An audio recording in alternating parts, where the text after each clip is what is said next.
People believe that eating healthy is expensive. I hear it all the time. But what if I tell you you can actually save money while eating healthier? So stick around because today I'm going to be sharing 5 things that I no longer purchase from the store and I make at home.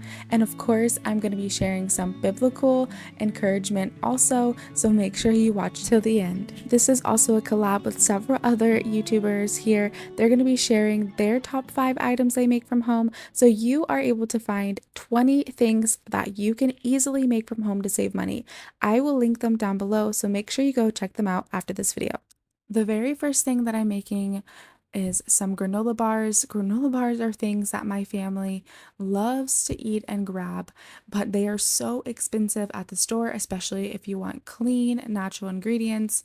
So I am going to be using some simple ingredients here.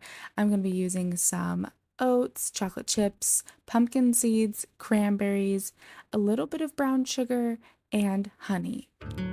I've mentioned it time and time again in my videos, but I love buying in bulk because then I'm able to make a wide range of variety of things with the same ingredients, and that is how I personally am able to save money on these things. If I was to go out and buy a box of organic, gluten-free granola bars, I would be looking at spending close to $6 to $8 for a pack of 5 to 6 granola bars.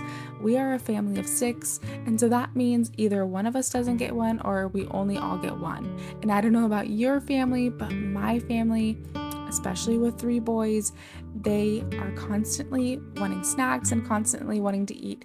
And so we just don't have the money to be able to buy granola bars, and making them from home is just such an easy way, and it's better for you. I love getting the kiddos involved. They like to help stir and to pour the ingredients in. So right now we're just mixing everything up. I should have added the chocolate chips after because they melted a little bit, but that's okay. It does help it stick together, so it worked out in the long run.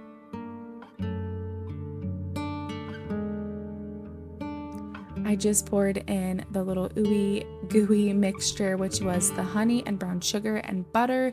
Once I poured that in, I'm just gonna stir it up, and then I'm gonna put it in a dish lined with parchment paper. The parchment paper just helps you take it out of the dish easily.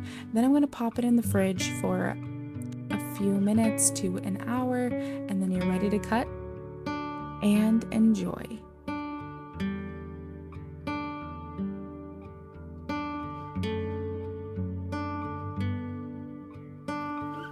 Sometimes I'll take the extra time and wrap them up in parchment paper that have been cut into strips so I can take them on the go easily. Other times I just put them in a glass container and we just reach for them there. It just kind of depends on my day and how much time I have.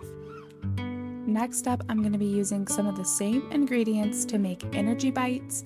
I'm going to be using honey, oats, chocolate chips, a little bit of chia seeds, and some coconut flakes. This past week hasn't been great. I don't know if it's the daylight savings or what, but my attitude hasn't been great. My kiddos' attitudes haven't been great, and we've just been struggling over here, and I haven't spent as much time as I would like to be in God's word, and it is definitely showing. And I was reading in this book the other day, and it was exactly what I needed to hear. God always says that. So in case some of you are struggling right now in this season as well, I want to encourage you with this. Your worst days are never so bad that you are beyond the reach of God's grace. And your best days are never so good that you are beyond the need of God's grace. Christ is our righteousness, and he is the same yesterday and today forever. Hebrews 13:8. So we dare not place our trust in the best day ever, or the sweetest frame of emotions. Neither should we tremble because we had the worst day ever and the sourest attitudes. We delight in Jesus, who has become to us wisdom from God, our righteousness and sanctification and redemption. Our delight in Jesus overflows into praise, and the Spirit bears his fruit in our lives so that God gets the glory. Frustrated moms and desperate housewives can draw near to God's throne of grace every day. We don't have to wait until the next not so good day. Jesus, our great high priest, is at the Father's right hand, pleading for us helpless sinners who trust the sacrifice he made on the cross on our behalf. Let us then, with confidence, draw near to the throne of grace, that we may receive mercy and find grace to help in time of need.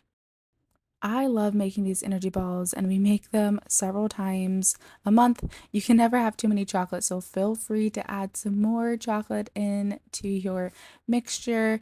But these have no sugar, only honey, and so I feel a little more okay with giving several to the kids throughout the day, or even just a before breakfast snack. They're really good and just help us get that little boost of energy that we need. I like to roll them into little balls and then pop them in the refrigerator for a little bit, and then they're good to go. Sometimes they don't even make it into balls. We just eat it out of the bowl, and that works too. Next up on the list is jelly. I've been buying jelly from Costco thinking that it was a great deal, which it's better than most stores, but it is so simple to make your own jelly from home. So I'm going to walk you through the steps. You only need 3 ingredients. I use maple syrup, strawberries, frozen strawberries, and lemon juice. Now I'm going to have all of the recipes linked down in the description. So if you are wanting those, then go check those out. I ended up tripling the recipe here, so it took a little bit longer and I didn't really measure anything. So follow the recipe linked below, but eventually it set up and it coated the back of my spoon and was the texture of jelly that you would buy from the store. I tripled it this time because my kiddos ate it so fast that my husband didn't even get any and I barely got any. And so I said, I'm making a bigger batch this time so we can all enjoy it and it's not something that I have to do every other day. While I'm waiting, I'm just taking some time to tidy up the kitchen. As someone who cooks from scratch and I'm constantly in the kitchen gets dirty so quickly that even when you're staying on top of it, it doesn't even look like you've been cleaning it. On these big restock days, I like to just try to keep up with as much as possible. So at the end of the evening, we don't have a huge sink full overflowing with dishes and countertops full of just things that need to be cleaned.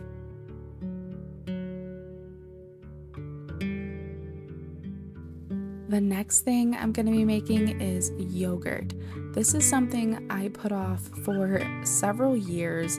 I was very intimidated to make yogurt. I had an old Instapot. It didn't have the right settings and it just seemed really difficult. But actually, it is probably one of the easiest things that I make, and I'm never going back to store-bought yogurt again. All you have to do is add a gallon of milk into your Instapot, let it get up to 180, which takes about 20-25 minutes, and then you turn your Instapot off, you take it out, and then you need to cool the milk down to about 115, 120, and then you are going to add yogurt culture. So if you've never made yogurt before, then you can just use plain unflavored yogurt with the cultures like probiotics in it. Add some of that into your yogurt, and then every time since then you will just add from the yogurt that you made previously. So you'll only have to use the store-bought yogurt once just to get things started, and then your yogurt will always have the cultures and the probiotics in there. So just save some back every time before you make a new batch of yogurt. You'll just use the previous batch.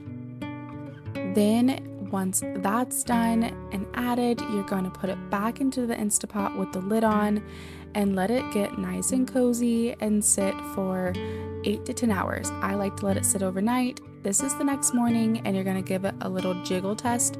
If it jiggles like this, then it is good to go. You made yogurt. Now you're going to put it in a bowl, put a lid on it, and put it in the refrigerator for another 8 to 10 hours, and it's time to eat it and flavor it. As we are getting into winter, it is a top priority to boost our immune systems. So we like to add in fermented foods and things like that. And so today I'm going to be making some fermented carrots. This is a garlic dill carrot, and you're just going to add a salt water brine to the jar and let it sit for about a week. And then you'll have affordable, yummy probiotics without having to spend a fortune at the grocery store. Making your own fermented foods is so simple and a fraction of what you could buy at the store. Usually we make sauerkraut, and that is just a cabbage and salt. And this is just carrots, salt water, garlic, and dill. Very simple. Very affordable ingredients at home for a fraction of the price. If you have also been having a hard week or a hard day, or you're feeling like you're in a time of need, I just want to leave you with this encouragement that I read. There's no better time than all the time to boldly ask God for mercy and grace. Your Father cares for you. Jesus has not abandoned you, and the Spirit assures our heart. Is the Lord your shepherd? He will not leave you wanting. God gives us the stewardship of grace according to his riches and glory in Christ Jesus, and he empowers us to do what he's called us to do every day. Motherhood is physically exhausting, emotionally draining work. Where can us mothers or women find the strength to serve our families? From God, who is able to make all grace abound to you, so that having all sufficiency in all things at all times, you may abound in every good work. Even when our backs give out and our body is tired, God can strengthen us with all power according to his glorious might, for all endurance and patience with joy. I'm ending the night making some gummy bears with some gelatin. I used some cranberry juice that I made a few months back. I'll find that video and link it below. These are just 3 ingredients. All you need is gelatin, a juice, and a sweetener. I chose honey for this one. Then you're gonna put it in some molds, let it sit up in the fridge for a little bit, and you have some gummy bears. Thank you so much for watching. If you're new here, welcome. If you're returning, hi friend. I hope you guys enjoyed this video. Comment below what you will be making this week, and go check out the other channels who are also sharing their 5 things they make from scratch. I'll catch you guys on the next one, but in the meantime, check these videos out. I think you'll like them.